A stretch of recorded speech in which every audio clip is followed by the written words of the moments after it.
I think most of all I'd like to thank you for deconstructing this topic. I mean, it was a mystery for even Karthik and I when we sat down and brainstormed on how we want to curate it. But thank you very much. I mean, your perspective really helped us. And it has left us with a ton of questions and which is yearning to seek answers for. But before that, I'd like to thank all of you for being here, the British High Commission for conducting and curating it, for the wonderful Young India Fellows 013 who came here, a couple of people from the earlier batch are also here, all the special guests were here.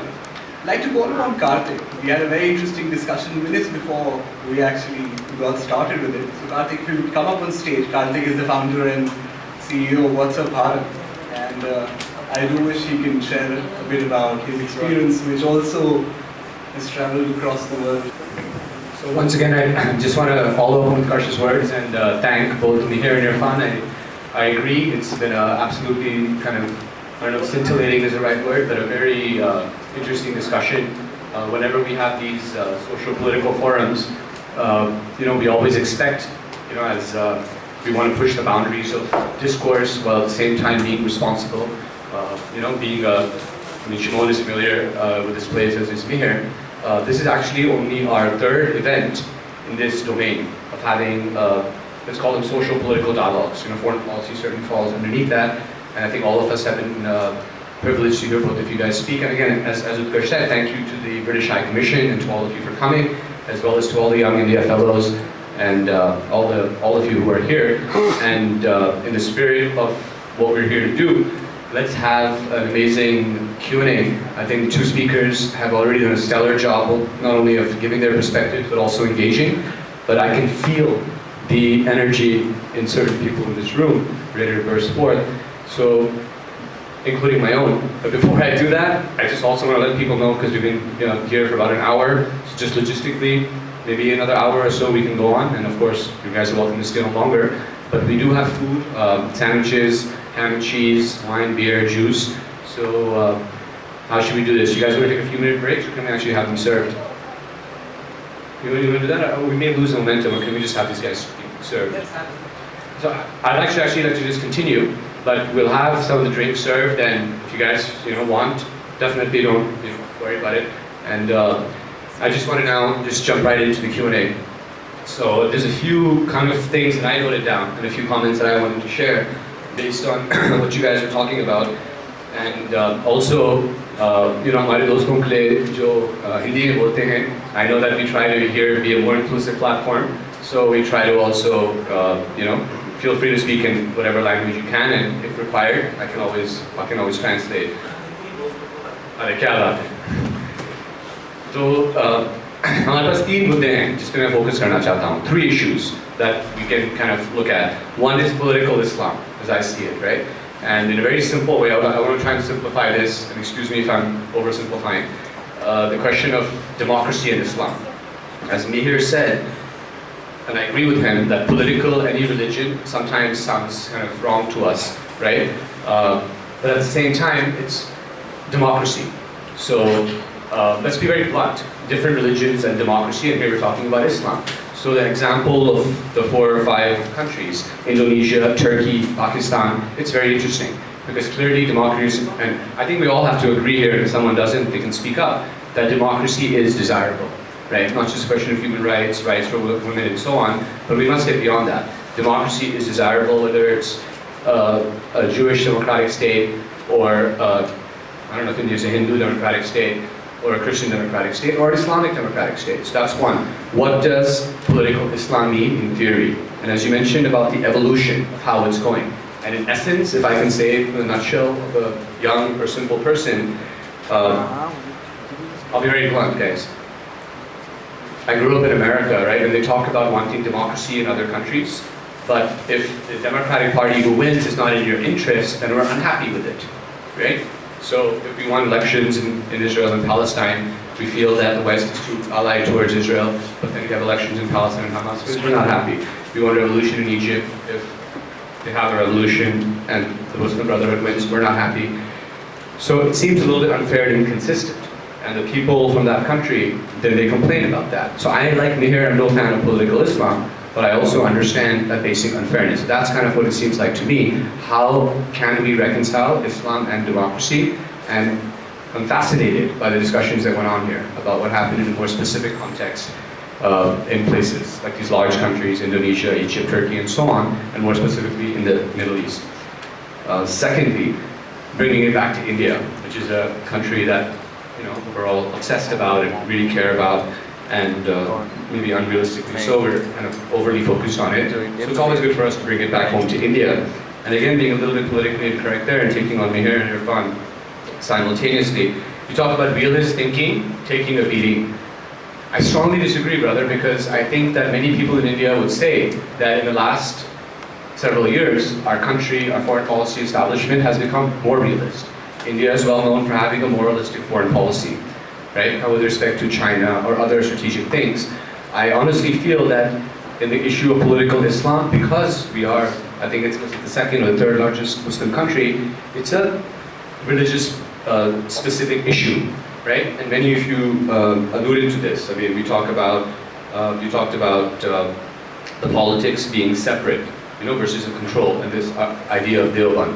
We talk about our Hajj policy, our domestic vote bank politics, and the whole issue of Islamic politics in India.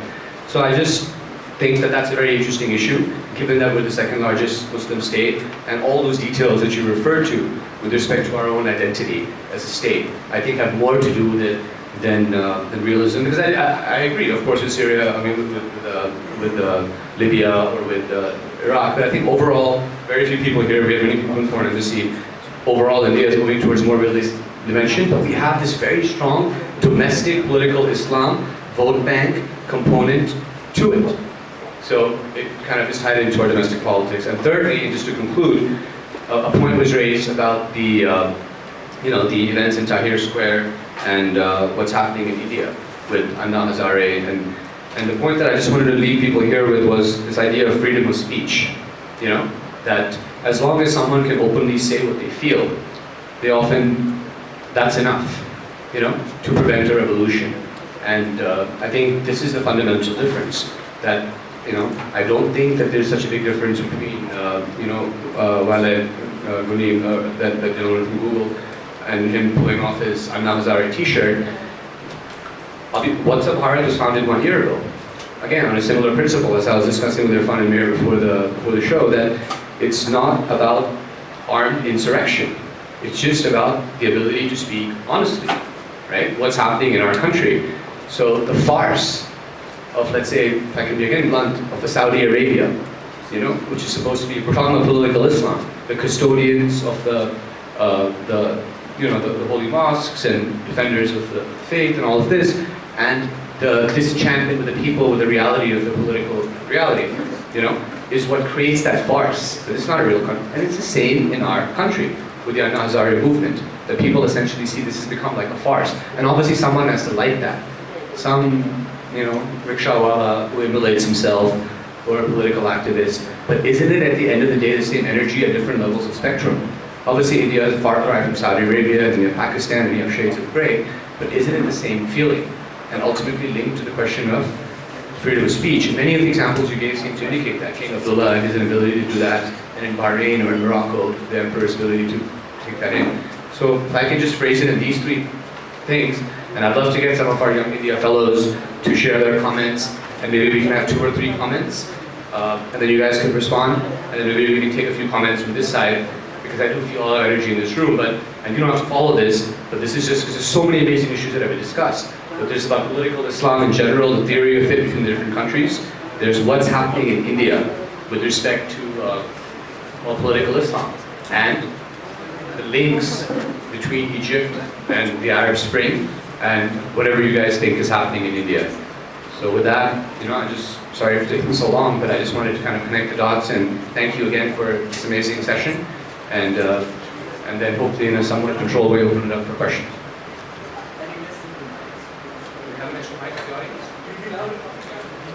Irfan. I have a question and a comment. I'll start with a question. I've been trying to understand the whole concept of actually the term which is popped up as a political Islam in the past 2 years. For me, it's unacceptable, honestly. I I would not like to accept political Islam as political Islam was from, because at a point where the world is still grappling with the idea of terrorist Islam, I would not want to take another which takes it might sound familiar and fancy for academicians, political theorists, political economists, but it gives a new dimension to the actual ground reality that was in Libya, that is now in Syria, and that has been in Gaza for 20 years. So I would like to understand more where did this term actually originate from, and to a possible conspiracy theory that why can't it be a construction like a terrorist Islam which came from outside the Islamic countries? Why can't this term as well be another construction? And quickly a comment on Mihir's point where you mentioned, where if we're not stable political democracy in regions which have been in turmoil for a long time, that might push someone to think that, okay, now the extremists will shift to other regions. But I think these statements are good in Bollywood terms. We have these fancy moments for 25 years in now. I've been in the movement for 20 years, and I know how it's gone in Kashmir and outside. I think saying that people will migrate into Kashmir in terms is at one point saying or suggesting that the movement of Kashmir is dependent on Islam, which I believe is wrong. Second, I believe in terms of impact, in this world where everybody wants to quantify everything in numbers, I think the pace at which this movement has been exposed to Islam in Kashmir has had much impact in terms of accumulating, and which obviously means losing more frequent lives in Kashmir in the past 4 years than it did in 99%. I think this question warrants a direct answer from both of you. Thank you for your question. I don't think it's a construct. I think the way that you can see that is the fact that these are political realities in these countries. If you go to Egypt and talk to members of the Freedom and Justice Party, the political party set up by the Muslim Brotherhood, they define themselves as a political party inspired by Islam. Those are their ideological guiding poles, and they're a political party. I think you can take issue with the term political Islam. Okay, that's fine. Come up with a different term.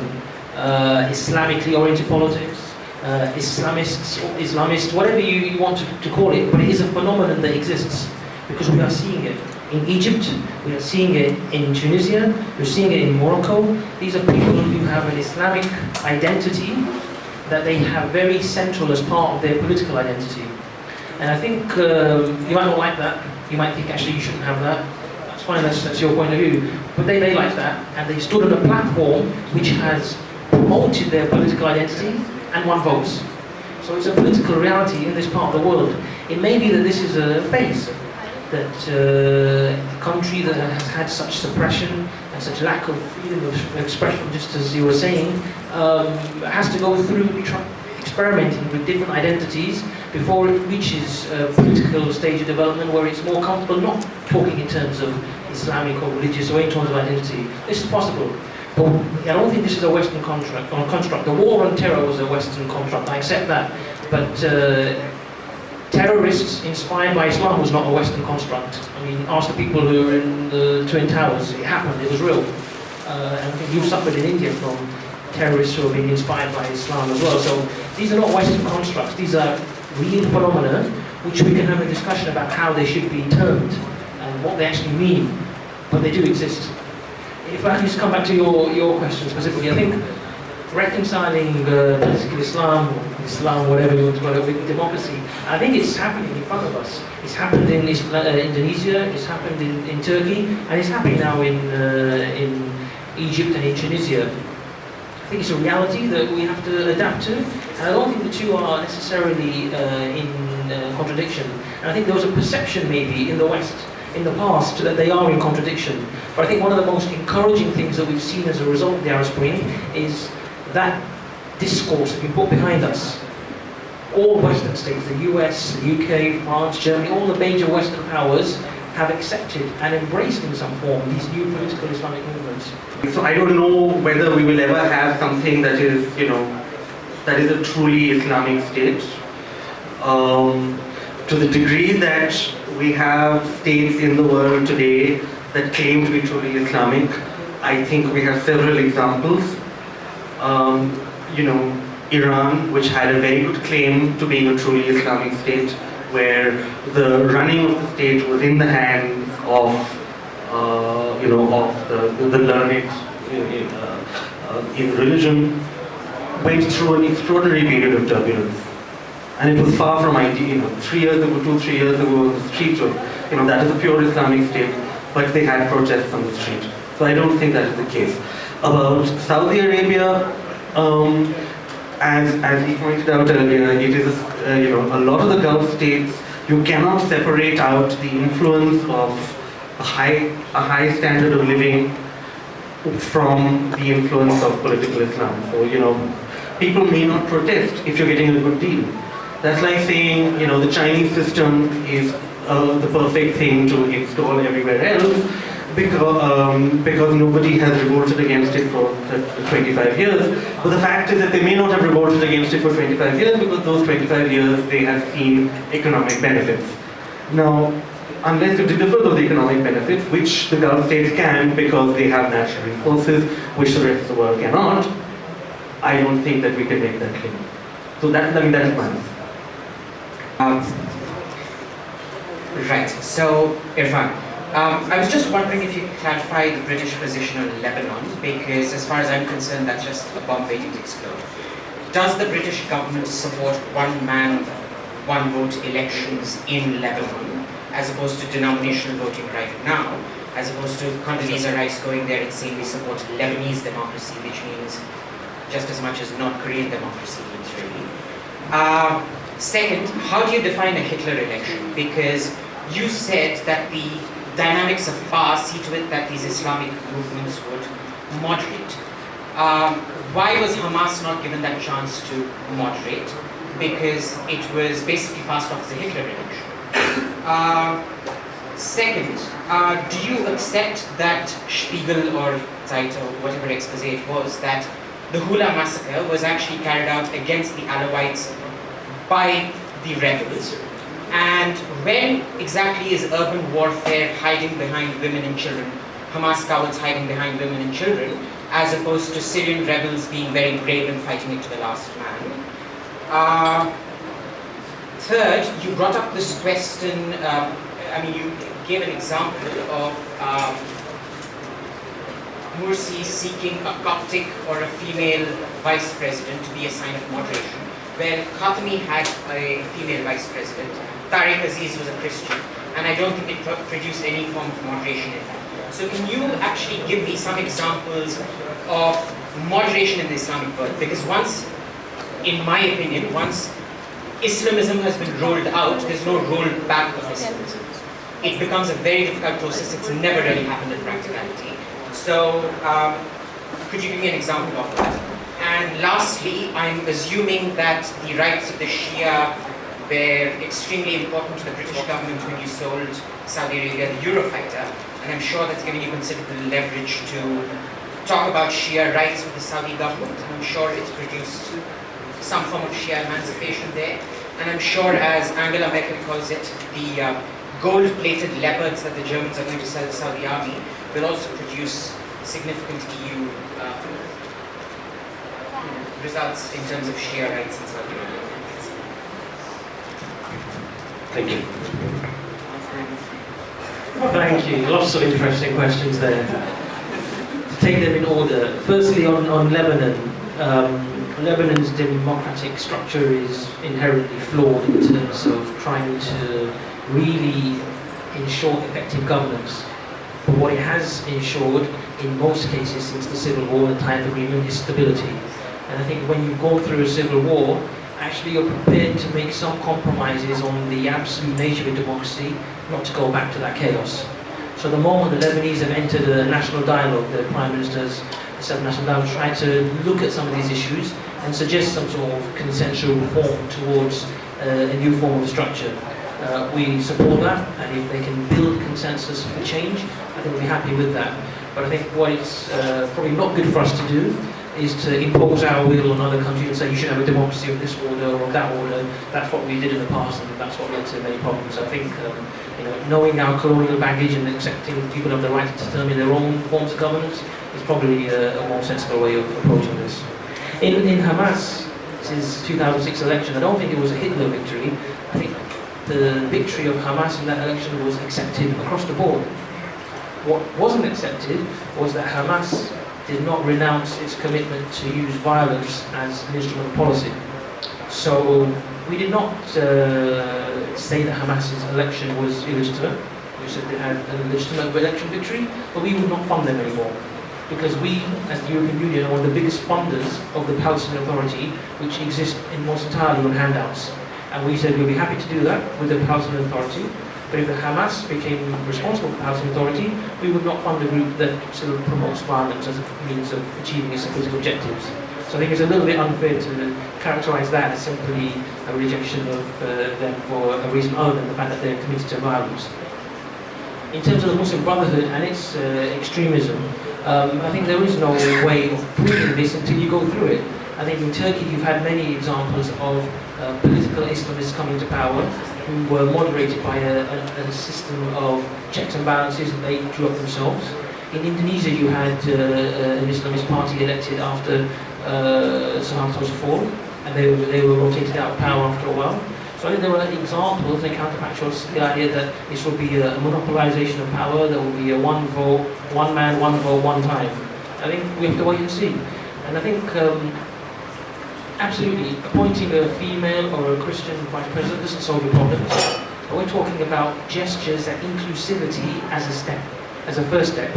Actually, what's more important is that the Muslim Brotherhood said that one, it's committed to a democratic constitution that wasn't in place in Iraq or in Iran, which is why they could appoint token minority or female figures and still run the place as dictatorship.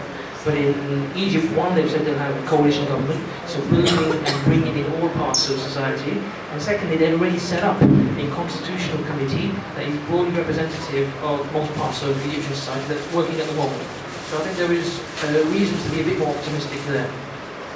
I think in Syria, it's impossible to be absolutely sure what happened in Bula, but what's happened as a systematic pattern is heavy weaponry used by the Syrian regime to kill opposition figures. I think that's happened in many cases, and the last one was 2 days ago with Tremse, where over 200 people were killed. So I think there's question marks about exactly what happened, but I think what we can be quite sure of is that the majority of the carnage lays at the hands of the Syrian regime. And I think it's morally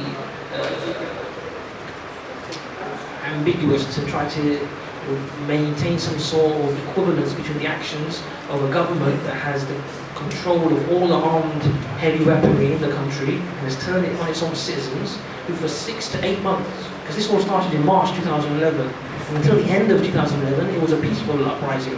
And it's only after they had been killed and killed and killed more every day that they finally resorted to an armed opposition, which if I was in their position I can totally understand. So yeah, it's urban warfare, it's guerrilla tactics, but what would you do if your family was being killed?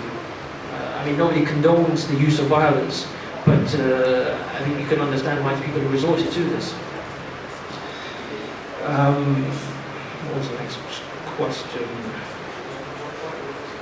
You know, Saudi Shia Eurofighters. Britain has a arms industry where it sells arms to different countries. So does India, so does Israel, so there's many countries in the world. So does, you buy it, yeah, from Israel. Sweden has an arms country, an arms policy. It's always seen as a sort of liberal model of virtues. I think the point is, what are they using those arms for? There's no evidence or episode ever of they're using their Eurofighters or their planes to strafe their own civilians, to bomb their own people, unlike Saddam did in his time. There are some examples of human rights abuses, but these are not through the use of heavy weaponry in Saudi Arabia. If we thought the Saudis would use arms that we sell them to oppress their own people, it is our legal requirement not to sell them that. So we assess the situation, look at what we think they'll use this for. Normally, fighter aircraft are used for national defense rather than for internal repression. So, do you think that's a legitimate reason for a country to buy arms? so we sell it to them. If we felt they were going to use it for any other reason, we don't sell fighter aircraft to Israel. We do sell it to the Saudis. The Saudis have never had an aggressive military adventure in recent history. They've never used their military other than in self-defense. So I think it's reasonable to expect that they will continue to use it in self-defense. I won't speak to any of those questions, which I don't know much about, except for the one bit about Lebanon, where I would like to take strong issue with your claim that separate electorates are somehow necessarily an inferior form of democracy. Somewhere on this wall you will see Dr. Ambedkar. I'm just saying, do you support one man, one vote elections? As an alternative? No. Lebanese democracy, just because separate electorates do not happen in the rest of the world, does not mean, I mean, as you said, you mocked Condoleezza Rice for saying the Lebanese model of democracy. I think it's a perfectly valid model of democracy. All right, as long as you can choose which electorate you're part of, I think it's a perfectly valid form of democracy. How does an atheist vote? Choose whichever electorate you want. So he has to, and it has to be validated by the mullah or the Alawata or the. There are socialist and secular parties, Syrian Socialist Nationalist Party and Socialist Party. But they have to be denominational. There are options for non-religious. They have to be denominational. There has to be a kosher stamp put on it by the necessary. Most vote in that way, but we're not compelled to do that. In fact, most vote on the basis of if there was money. So it's less a matter of running by your religious affiliation, more about who pays the more. I just like to say that we could have, if not for that fast that Gandhi had in 1932, we would have had separate interests right now. And I do not think that would necessarily have made us less democratic. And as a big fan of Dr. Ambedkar, I disagree with you strongly. There was a man in the United States in 1914, his name was Alexander Pugh or something like that, and the New York Times asked him, if you were the president of America, what would be the first two things that you do? And they asked all 14, 15 potential presidential hopefuls this question, and a lot of them answered, and it was covered in a front page editorial in the New York Times. This guy answered one sentence, two sentences, or one sentence with a comma. Tell the truth and trust the people. Very simple philosophy. Many of you guys may be familiar with the Pew Global Trust, which is an organization which does political opinion polling and so on and so forth. He never became the president of the US, but I'd ask any of you to name me any of the other 13 or 2 candidates from that election. So this is what we really, really appreciate, and what we try to do here at What's Up Bharat in a nutshell. So once again, I'd like to give our 2 speakers a standing ovation for their amazing contribution to us today. And thank all of you guys for coming.